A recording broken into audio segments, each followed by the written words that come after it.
இடைத்தேர்தல் நடைபெற இருக்கும் ஆர்கே நகரில் பணப்பட்டுவாடா உள்ளிட்ட முறைகேடுகளுக்கு எதிராக தேர்தல் ஆணையம் தனது நடவடிக்கைகளை துரிதப்படுத்தியிருக்கிறது. வாக்களிக்க பணம் வாங்கக்கூடாது என்பதை வலியுறுத்தும் வகையில் வைக்கப்பட்டுள்ள விளம்பர பலகைகள் ஆர்கே நகரை நிறைத்துள்ளன.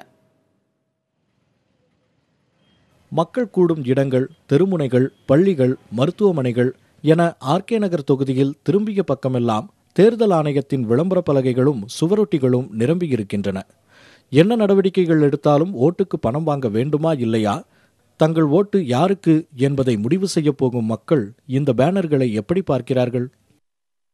நாங்க நினைக்கிறோம் வாங்குவாங்கன்னு தான் நினைக்கிறோம். ஆனா வாங்க மாட்டாங்கன்னு நினைக்க மாட்டோம். யார் வேணாலும் ஏழைங்க எல்லாமே வாங்கி தான் சாப்பிடுதுங்க. ஏன்னா அதுங்க போனாதான் கஞ்சி, அதனால அது போட்டிருக்கிறாங்க. ஆனா நோட்டு கொடுப்பாங்களா கொடுக்க மாட்டாங்களா தெரியாது.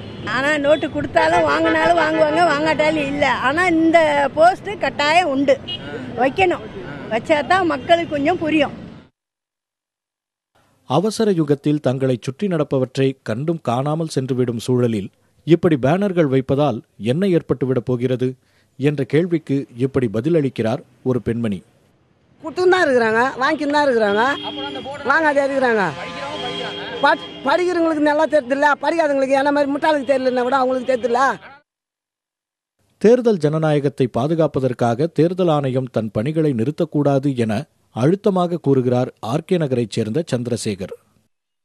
கண்டிப்பாக வச்சு தான் ஆகணும். எதுவாக இருந்தாலும் சரி, ஒரு விளம்பரம் எப்படியுமே நாட்டு மக்களுக்கு குடிக்கக்கூடாதுன்னு விளம்பரம் வைக்கிறாங்க, குடிச்சுன்னு தான் இருக்கிறாங்க. செய்யக்கூடாதுன்றாங்க, செஞ்சுன்னு தான் இருக்கிறாங்க. அதனால் இது செய்யக்கூடாதுன்னு விளம்பரம் வைக்கிறதுக்கு கவர்மெண்ட்டுடைய வேலை. தேர்தல் ஆணையத்தினுடைய வேலை என்னவோ அது என்னமோ செஞ்சுட்டு இருக்கிறாங்க. அது கண்டிப்பாக நடந்துட்டு இருக்கு.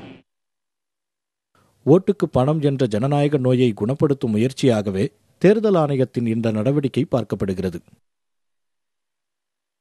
ஓட்டுக்கு பணம் கொடுத்தல், பணம் வாங்கல் அப்படிங்கிற விஷயத்தை தடுக்க முடியாவிட்டாலும் அதற்கு எதிரான நடவடிக்கைகள் நிச்சயம் தொடர வேண்டும் என்கிற ஒரு எதிர்பார்ப்பு வாக்காளர்கள் மத்தியில் இருக்கிறது.